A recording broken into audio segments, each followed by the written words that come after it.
Hello good morning students, welcome back again my channel विज्ञान world. आज आपके लिए लेके आया है नई वीडियो पोषण। तो यहाँ हम करेंगे आज स्वपोषी पोषण के बारे में डिटेल में करेंगे। तो मैं आपको बता देती हूँ कि जो पोषण है वो दो प्रकार का होता है। कौन कौन सा? एक होता है स्वपोषी पोषण और एक होता है विषमपोषी पोषण। इनके बारे में मेरे को शायद ज़्यादा बताने की ज़रूरत ना हो, क्योंकि ये बहुत छोटी कक्षाओं में स्टार्ट हो जाता है पोषण। विषमपोषी और स्वपोषी 10th क्लास का चैप्टर है ये स्टूडेंट्स।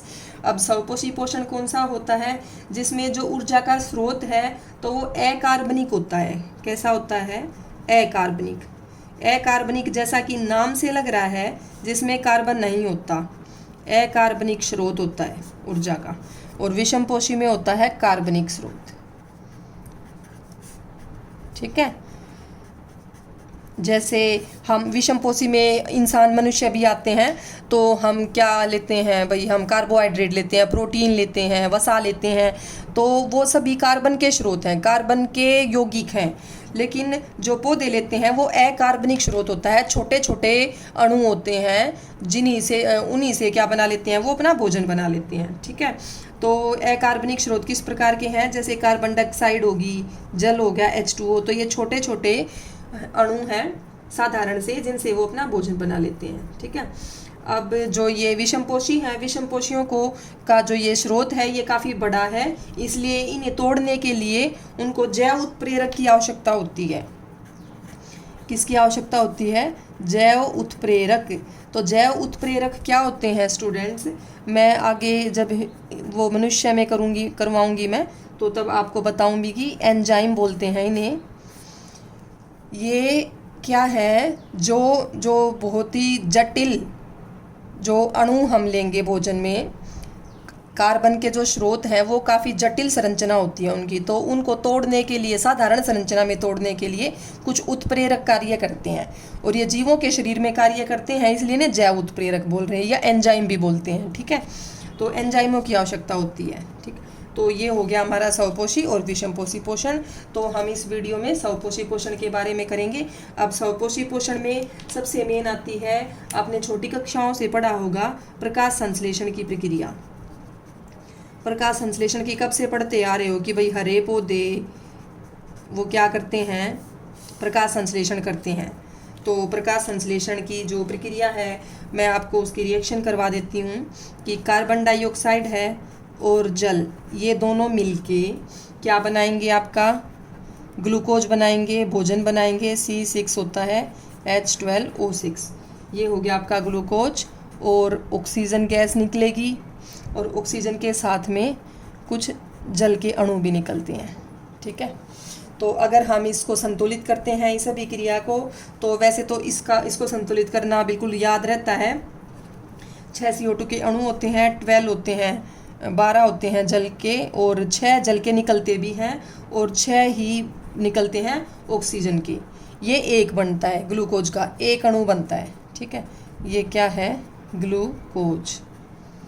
तो ये जो प्रक्रिया है ये क्लोरोफिल की उपस्थिति में होती है। तो ये हो गया क्लोरोफिल। हरित लवक जो होता है पौधों में, हरा रंग इसकी वजह से आता है क्लोरोफिल, और सूर्य प्रकाश की उपस्थिति में होती है ये। सूर्य का प्रकाश भी चाहिए इस अभिक्रिया के लिए, क्लोरोफिल भी चाहिए, और कार्बन डाइऑक्साइड भी चाहिए, और जल भी चाहिए। तो ये होगी हमारी प्रकाश संश्लेषण की प्रक्रिया। अब प्रकाश संश्लेषण की प्रक्रिया में ये ध्यान रखना है आपको कि जो ये प्रक्रिया है, ऐसा नहीं है कि ये बिल्कुल एकदम से हो जाती है, फटाफट नहीं होती। तो इसके जो स्टेप्स हैं वो कौन कौन से हैं, कौन कौन सी घटनाएं होती हैं इसके अंदर? तो इसको प्रकाश संश्लेषण की अभिक्रिया को 3 घटनाओं में विभाजित किया गया है। सबसे पहले कौन सी है कि जो क्लोरोफिल है, ये क्लोरोफिल ये जो प्रकाश की ऊर्जा है इसको अवशोषित कर लेता है। ठीक है। और दूसरा पॉइंट है कि जो प्रकाश की ऊर्जा इसने क्लोरोफिल ने अवशोषित करी, उसको ये रासायनिक ऊर्जा में बदल देगा कि रसायन बन गया। और फिर जो कार्बन डाइऑक्साइड थी, कार्बन डाइऑक्साइड का अपचयन हो जाएगा, और उससे कार्बोहाइड्रेट, ये ग्लूकोज एक कार्बोहाइड्रेट है, ये बन जाएगा। तो ये 3 पॉइंट्स हैं ये देखिए, ये मैंने सभी नोट डाउन कर दिए हैं पॉइंट्स। तो सबसे पहला, जैसे मैंने रिपीट कर रही हूँ फिर से, कि क्लोरोफिल जो है सूर्य के प्रकाश को अवशोषित कर लेगा। सबसे पहले का ये होता है प्रकाश संश्लेषण में। उसके बाद क्या होगा कि जो ये प्रकाश ऊर्जा अवशोषित कर ली ना, वो फटाफट रासायनिक ऊर्जा में बदल जाएगी। तो इसमें रासायनिक ऊर्जा है, ग्लूकोज एक रसायन है। उसके बाद क्या होगा कि जो जल है, जल के अणु का अपघटन होगा। अपघटन होता है टूटना, तो हाइड्रोजन और ऑक्सीजन उससे बन जाएंगी, अलग अलग हो जाएंगी। फिर उसके बाद आखिरी स्टेप इसमें है कि जो कार्बन डाइऑक्साइड थी, कार्बन डाइऑक्साइड का अपचयन हो जाएगा। पहले चैप्टर में मैंने आपको समझाया था अपचयन क्या होता है, कि हाइड्रोजन का जुड़ना भी एक अपचयन है। तो कार्बन और ऑक्सीजन इसमें थे, हाइड्रोजन जुड़ गई अलग से, तो कार्बोहाइड्रेट बन गया, ग्लूकोज बन गया। तो ये 4 स्टेप में होती है प्रकाश संश्लेषण की प्रक्रिया। हम ये पूरी अभी क्रिया है, इसको याद करना आपको, इन स्टेप्स में हो रही है। तो एक मैं आपको इसके बारे में बात बता देती हूँ कि जो स्टूडेंट्स ये प्रकाश संश्लेषण की अभिक्रिया है, ये ऐसा नहीं है कि ये फटाफट हो जाती है भाई, एक के बाद सेकंड्स में दूसरा स्टेप हो जाता हो, अगली सेकंड में तीसरा स्टेप, ऐसा नहीं होता। कई बार ये प्रक्रिया काफ़ी टाइम लेती है। कुछ पेड़ पौधों में, जैसे जो मरूदभीद प्लांट्स होते हैं, मरूदभीद के जो पौधे होते हैं, ये मरूदभीद क्या कैसे पौधे होते हैं, जो रेगिस्तान में मिलते हैं, उनको बोलते हैं मरूदभीद पौधे। मरूदभीद पौधे में क्या होता है कि रात के समय ये कार्बन डाइऑक्साइड लेंगे, रात के समय कार्बन डाइऑक्साइड लेके रख लेंगे उसको। ये समझ ले कि कोई बीज का उत्पाद बना देंगे। भाई ये तो बना नहीं होगा, लेकिन कुछ और बन जाएगा बीज में। मान लो XYZ कुछ भी बन गया, ये भी नहीं बची है और ये भी नहीं बना है, कुछ और बना हुआ है। आधी अधूरी प्रक्रिया हो रखी है, और आधी होगी अगले दिन कब होएगी, जब सूर्य के प्रकाश को अवशोषित करेगा क्लोरोफिल। दिन के समय सूर्य का प्रकाश आता है, तब जाके बाकी प्रक्रिया पूरी होएगी। तो ऐसा नहीं है कि कुछ साथ साथ होते हैं, ये टाइम भी ले सकते हैं, कुछ रात के टाइम, कुछ दिन के समय। तो ये होगी आपकी जो प्रक्रिया है प्रकाश संश्लेषण की। अब बात करते हैं हम क्लोरोफिल की। तो क्लोरोफिल ये एक हरित लवक है, और ये हरित लवक कहाँ होता है, कोशिका अंग आपने पढ़े होंगे जिन्हें क्लोरोप्लास्ट बोलते हैं, तो ये उनके अंदर होता है। मैं आपको अभी चित्र बना के दिखा रही हूँ। देखिए, ये मैं आपको, आपके जो पौधों में पत्ते होते हैं, तो ये पत्ते का चित्र है। ये आपको सबको बनाना आता होगा। इस तरीके से दिखाते हैं। इसमें ये क्या होते हैं, इनके नाम बता रही हूँ मैं आपको। ये तो बीच वाली जो होती है, इसको तो बोलते हैं मध्य शिरा। आपने 9वीं में पढ़े थे ना, वहन तंत्र, संवहन तंत्र होता है पौधों में, जाइलम का और फ्लोएम का। तो ये मध्य शिरा के अंदर ही उपस्थित होते हैं वो, और इन साइड वालियों को बोलेंगे शिरा। तो मध्य शिरा और शिरा, और जो ये बाकी जो ये इधर वाला पार्ट होता है, ये पूरा का पूरा, तो ये आपको पता ही होगा, हरे रंग का होता है। और इसको नाम क्या देंगे, इसको बोलते हैं पर्णपटल। क्या बोलते हैं, पर्ण मतलब पत्ता, और पटल है उसका, पत्ते का पटल है ये, ठीक है। तो ये हो गया आपका पत्ते का चित्र हो गया ये। उसके बाद फिर देखिए, इसका पत्ते का अनुप्रस्थ काट मैं आपको बता रही हूँ कि पत्ते को काट के देखें तो ये कैसा दिखाई देगा। तो देखिए, ये इसकी सबसे बाहर वाली ये कोशिकाएं दिखा रही हूँ मैं, बाहर वाली जो त्वचा होती है, तो ये उसकी कोशिकाएं हैं। ये कोई स्टूडेंट्स डिज़ाइन नहीं है, ये कोशिका झिल्ली है, और ये होता है बीच में केंद्रक। तो ये सबसे बाहर वाली कोशिकाएं हैं, इनको क्या बोलते हैं, ऊपरी बाह्य त्वचा। क्या है ये, ऊपरी बाह्य त्वचा,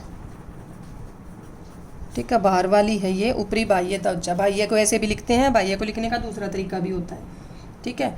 उसके बाद होती हैं इसमें ये पेरेन्काइमा की कोशिकाएं होती हैं, और इनसे ऊपर मैं बता रही हूँ आपको कि इनसे ऊपर एक अलग से लेयर होती है, एक परत होती है सबसे ऊपर, ऊपरी बाह्य त्वचा से भी ऊपर होती है।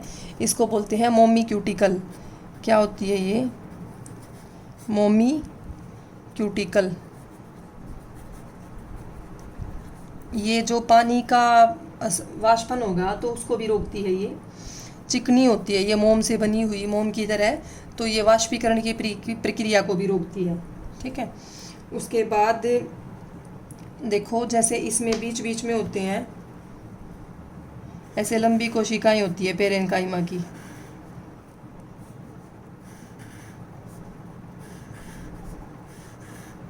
अब ये ज़रूरी नहीं है कि सारी मिली हुई हो, बीच में हवा के भी स्थान होता है, हवा के लिए भी वायु कोश बोलते हैं, तो वायु के भी कोश होते हैं बीच बीच में, तो ये ज़रूरी नहीं है कि सारी की सारी आपस में मिली हुई हो।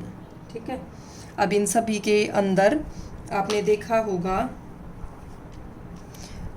हरे रंग के होते हैं ऐसे, जिन्हें क्या बोलते हैं, क्लोरोप्लास्ट। ये हरे रंग के क्लोरोप्लास्ट दिखा रही हूँ मैं, ये सभी में दिखा देते हैं। ये हो गया आपके हरे रंग के, क्या है ये जो बनाए हैं ये हैं क्लोरोप्लास्ट। क्लोरोप्लास्ट, ठीक है, ये कोशिकाएं हैं। और बीच बीच में ये जो जगह है ये वायु के लिए स्थान है, वायु कोश बोलते हैं। और लास्ट में फिर से नीचे इसकी त्वचा दिखाएंगे, तो जो नीचे वाली त्वचा है, कई बार ऊपर वाली में भी होता है, स्थान होते हैं जिनको बोलते हैं रंध्र। रंध्र के बारे में मैं आपको बताऊंगी। तो जैसे ये बीच में हमने दिखा दिया रंध्र, और इधर अलग से आ गई कोशिका का बाकी, ये ऊपरी जो नीचे वाली जो बाह्य त्वचा है उसका बाकी हिस्सा, तो इसका क्या नाम है, निचली बाह्य त्वचा। देखो मैंने आपको बताया था कि बाह्य को ऐसे भी लिख सकते हैं, और जो यह है उसको है के साथ भी मिला के लिख सकते हैं, क्योंकि आधा है आता हलंत दिया हुआ है इसमें। तो ये निचली बाह्य त्वचा, इसमें बीच बीच में ये छेद है, इस छेद को क्या बोलते हैं, इस छेद को बोलते हैं रंध्र। क्या बोलते हैं इसको, रंध्र। ठीक है, ये याद रखना है। और रंध्र में जो इस तरीके से जो कोशिकाएं होती हैं उन कोशिकाओं को बोलते हैं द्वार कोशिकाएं। क्या बोलते हैं, द्वार कोशिका, की रंध्र का द्वार बना रही है। तो ये मैंने आपको बताया है पत्ती का अनुप्रस्थ काट। क्या है ये, पत्ती का अनुप्रस्थ काट, कि उसको काट के देखेंगे तो इस तरीके से अंदर कोशिकाएं दिखाई देंगी। अब मेरा कहने का क्या मतलब है यहाँ समझाने का, कि क्लोरोप्लास्ट दिखाए हुए हैं, इन क्लोरोप्लास्ट के अंदर हरितलवक होता है, जिसकी वजह से पौधे का हरा रंग होता है, और जो प्रकाश संश्लेषण में की प्रक्रिया में प्रकाश को अवशोषित करता है। ठीक, और बीच बीच में वायु कोश हैं, और इन रंध्रों से कार्बन डाइऑक्साइड अंदर आएगी, या जो प्रकाश संश्लेषण में ऑक्सीजन बनी है वो बाहर आती जाती रहेगी। ठीक है, तो ये हो गया आपका क्लोरोप्लास्ट के बारे में। अब उसके बाद आती हैं कुछ प्रक्रियाएं आती हैं इसमें आपके प्रकाश संश्लेषण में, कि प्रकाश संश्लेषण के लिए क्या क्या चाहिए। प्रकाश संश्लेषण के लिए मैंने आपको बताया है कि जो रिक्वायरमेंट्स होती हैं, कार्बन डाइऑक्साइड चाहिए होता है, जल चाहिए होता है, प्रकाश संश्लेषण में क्लोरोफिल चाहिए होता है, और क्लोरोफिल के अलावा और क्या चाहिए होता है, सूर्य का प्रकाश चाहिए होता है। ये 4 चीज़ों की ज़रूरत होती है, तब जाके प्रकाश संश्लेषण की प्रक्रिया पूरी होती है। तो इनको प्रयोगों से समझते हैं, एक्टिविटी दी हुई है, छोटे छोटे क्रियाकलाप दिए हुए हैं इनको समझने के लिए, वो मैं आपको एक बार बता देती हूँ। तो सबसे पहला आता है क्लोरोफिल वाला, कि क्लोरोफिल की उपस्थिति को कैसे चेक करेंगे हम। ये देखिए सबसे पहला क्रियाकलाप है इस चैप्टर में, कि आपने 2 पत्ती ले ली है। ये प्रयोग जो है, ये क्रियाकलाप क्या प्रूव करता है, ये करता है प्रूव कि भाई क्लोरोफिल जो है प्रकाश संश्लेषण के लिए बहुत ज़रूरी है। तो पत्ती ले ली आपने, शबलित पत्ती बोलते हैं। शबलित पत्ती क्या होती है, जिसमें मतलब धब्बे से बने हुए हों, एक जैसे रंग की ना हो, जैसे एक तो पीली पड़ गई हो पत्तियाँ, एक बुरी हरे रंग की होती है, तो जिसमें पीले हरे धब्बे से होते हैं उसको बोलते हैं शबलित पत्ती। तो ये 2 शबलित पत्ती दिखाई हुई है, ये मंड परीक्षण के बाद दिखाई हुई है, ये उससे पहले दिखाई हुई है। तो मंड को कैसे परीक्षण करेंगे स्टूडेंट्स, मंड होता है स्टार्च। क्या होता है, मंड स्टार्च। जो पौधे जो भोजन बनाते हैं, मैंने बताया ग्लूकोज बनाएंगे प्रकाश संश्लेषण से, तो ज़्यादातर ग्लूकोज को कुछ तो वो अपने कार्यों के लिए इस्तेमाल करेंगे, लेकिन जो बचेगा उसको मंड के रूप में अपने शरीर में वो इकट्ठा कर लेते हैं। ठीक है, वो मंड जैसे फ्रूट्स में इकट्ठा हो जाता है, बीज में, सीड्स में इकट्ठा हो जाएगा। और जैसे हम जो खाते हैं ना भाई, हम गेहूँ खा रहे हैं, तो वो गेहूँ के बीज हैं, उनमें मंड है। ठीक है, तो वो मंड पौधे ने प्रकाश संश्लेषण से बनाया है। तो मंड को चेक करना हो कि मंड बना हुआ है, तो एक आयोडीन का टेस्ट करते हैं हम। किसका करते हैं, आयोडीन का। आयोडीन का विलयन लेके आएंगे, और आयोडीन के विलयन के साथ अगर काला या गाढ़ा नीला रंग आ जाएगा तो हम मान जाते हैं कि भाई यहाँ पे क्या है, मंड है। तो ये चेक किया हुआ है कि इसमें मंड है, तो ये इसलिए नीले रंग का दिखाया हुआ है, क्योंकि जिन जिन जगह को नीला दिखाया हुआ है मतलब उनमें मंड की उपस्थिति है।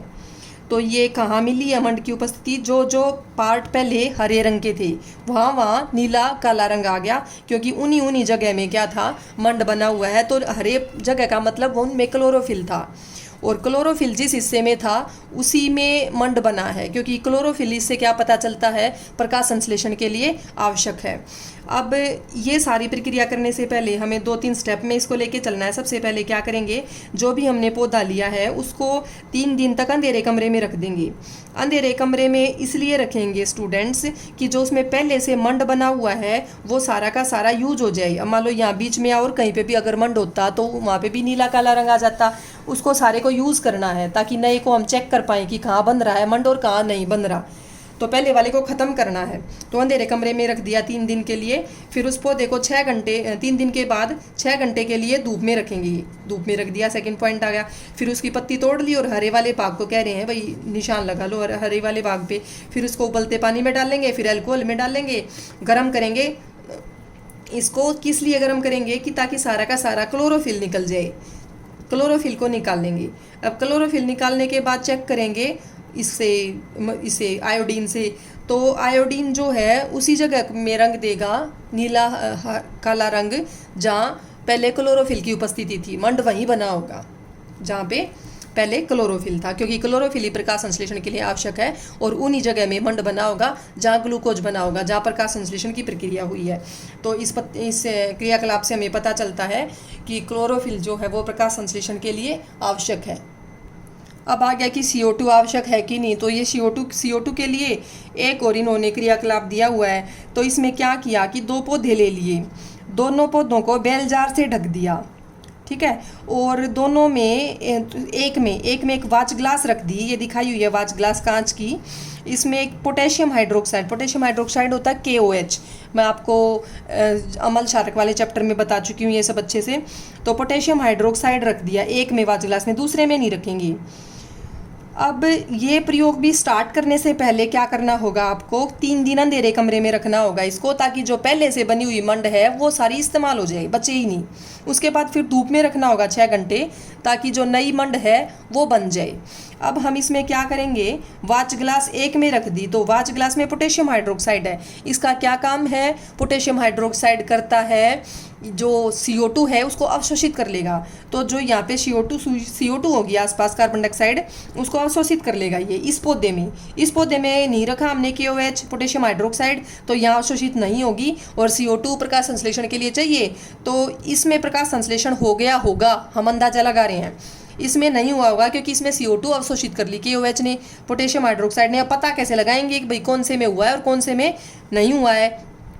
तो अब चेक करेंगे वही आयोडीन की सहायता से। आयोडीन अगर इस पौधे पे डालेंगे इसकी पत्तियों पे, तो ये कैसा नीला और काला रंग आता है। तो नीला काला रंग इसमें नहीं आएगा क्योंकि इसमें CO2 नहीं थी।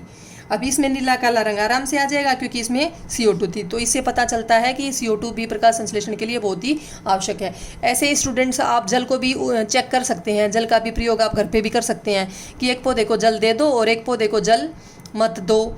तो जिसको जल मिलेगा प्रकाश संश्लेषण उसी में होगा। मंड को हम चेक कर सकते हैं आयोडीन विलयन की सहायता से, ठीक है। तो ये हमने कर लिया है प्रकाश संश्लेषण के लिए क्या आवश्यक है और क्या नहीं।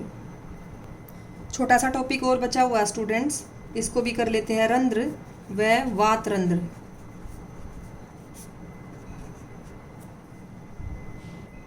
अब देखिए जो ये रंध्र है, रंध्र को स्टोमेटा भी बोलते हैं।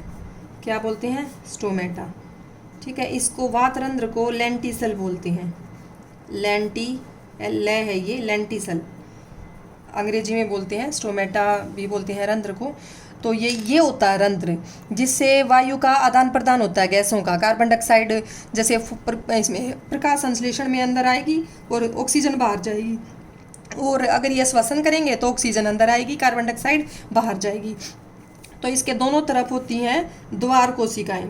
तो ये द्वार कोशिकाएं जब फूल जाती हैं अच्छे से, जब इनमें बहुत सारा जल जब एंटर कर जाता है, तो उस समय पे क्या होता है, ये रंध्र खुल जाएगा। इनके अंदर वाली दीवार थोड़ी मोटी होती है और बाहर वाली होती है पतली, इसलिए अंदर वाली को मैंने डबल कर लिया है, बाहर वाली होती है पतली।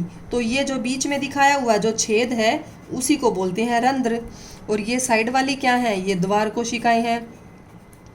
ठीक है, तो जब ये फूल जाएंगी तो रंध्र खुल जाता है, और जब ये इस तरीके से पिचक जाएंगी तो उस टाइम पे रंध्र क्या हो जाता है, बंद हो जाता है। ठीक है, अब इसमें भी अंदर वाली मोटी और बाहर वाली पतली, तो ये बिल्कुल बंद है रंध्र। अब ये रंध्र कैसा है, बंद है, और ये कैसा है, खुला रंध्र है। ये कब होगा, जब इसमें द्वार कोशिका के अंदर, ये तो तब होगा जब इसके अंदर जल, बहुत सारा जल घुस गया है और ये फूल गई हैं, और ये तब होगा जब इसमें से जल जो है बाहर की ओर निकल गया। H2O मैं लिख देती हूँ यहाँ पे कि ये जल अंदर जा रहा है या जल बाहर आ रहा है। तो ये छिद्र इस तरीके से एक कोशिकाओं के फूलने से और कोशिकाओं के सिकुड़ने से खुलता है या बंद होता है। अक्सर जो है दिन के समय रंध्र खुलता है ताकि वाष्पीकरण हो सके, और रात के समय जो है रंध्र बंद हो जाता है। अब ये लेंटिसल क्या होता है, लेंटिसल होते हैं तने के अंदर होते हैं। ये कहाँ होते हैं ये स्टूडेंट्स, लेंटिसल होते हैं तने में। अब ये जो रंध्र है, रंध्र होते हैं पत्ते के अंदर, पत्ते में छेद होते हैं जो ये करते हैं, वाष्पीकरण करते हैं, और ये लेंटिसल होते हैं तने में। ये एक प्रकार के छेद होते हैं जिनसे गैसों का आदान प्रदान भी होता है और वाष्पीकरण भी होता है। ऐसे ही इनका काम है सेम। ठीक है, तो ये हो गया आपका रंध्र और वात रंध्र के बारे में। स्टूडेंट्स, ये हमने आज अपना स्वपोषी पोषण पूरा कर लिया है टॉपिक। अगली वीडियो में हम विषमपोषी पोषण के बारे में पढ़ेंगे, अमीबा में, पैरामीशियम में और मनुष्य में किस तरीके से पोषण होता है। तो ये अगर आपको मेरी वीडियो पसंद आई है तो आप इसे अपने फ्रेंड्स के साथ शेयर ज़रूर करें, लाइक करें और बेल आइकन को ज़रूर दबाएं, सब्सक्राइब करें ताकि आपको नोटिफिकेशन मिलती रहे और मैं मोटिवेट होकर और वीडियो साथ साथ डालती रहूँ। Okay, thank you.